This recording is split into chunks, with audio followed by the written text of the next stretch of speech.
Hello everyone, আসসালামু আলাইকুম। আলোচনা করব নবম দশম শ্রেণীর বীজগণিতিক রাশি 3.1-এর 1 নম্বরে বলা হয়েছে সূত্রের সাহায্যে বর্গ নির্ণয় করো। কোন প্রশ্নটি দেখব।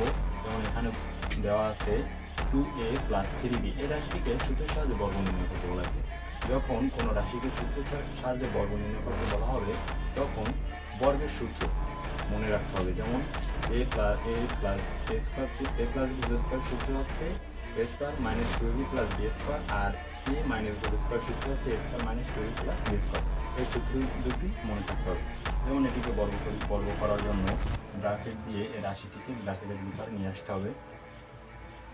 তারপরে স্কোয়ার দিলেই এই রাশিটিকে এখন বর্গ আকারে পরিণত হয়েছে। এখন এই রাশিটিকে সূত্র অনুযায়ী লিখব।